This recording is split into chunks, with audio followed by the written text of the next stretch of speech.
అదే RTV app వార్తల్ని క్షణాల్లో చదివే అవకాశం ఉంటుంది. ఒక న్యూస్ పేపర్, ఒక టెలివిజన్ ఛానల్ మీ చేతుల్లో ఎప్పుడూ ఉంటాయి. అమ్మా కొడుకులు ఇద్దరు కలిసి చైర్లు మట్ట పెట్టేస్తున్నారు. రాజ్యసభలో చైర్లు మట్ట పెట్టేశారు.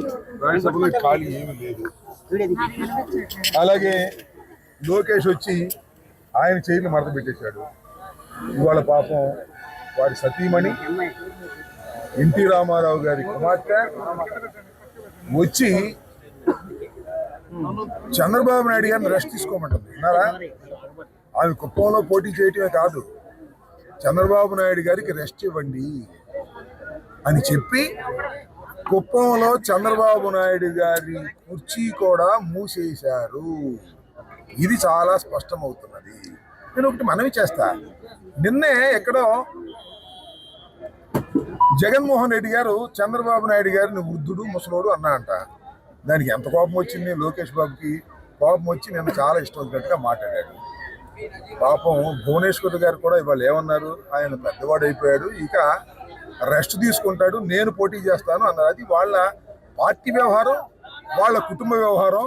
మొత్తం ఇద్దరికీ రెస్ట్ ఇచ్చి, ఎవరికి బాబు కొడుకులకి ఇద్దరికీ రెస్ట్ ఇచ్చి, నందమూరి తారక రామారావు గారు కుమార్తె కుప్పంలో పోటీ చేయమని ఎవరు పోటీ చేసినా శ్రీమద్ రమారమణ గోవిందే.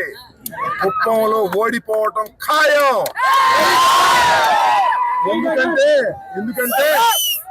ఎందుకంటే కుప్పానికి చంద్రబాబు నాయుడు గారు 35 సంవత్సరాలు అంట, 30 సంవత్సరాలు లేదు, సుదీర్ఘ కాలం శాసనసభ్యుడిగా పోటీ చేసి గెలుపొందినా కుప్పానికి నీళ్ళు ఇవ్వలేదు.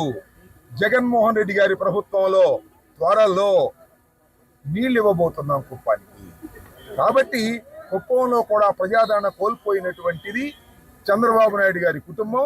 కాబట్టి అక్కడ కూడా చైరు మడత వెయ్యవలసిందే.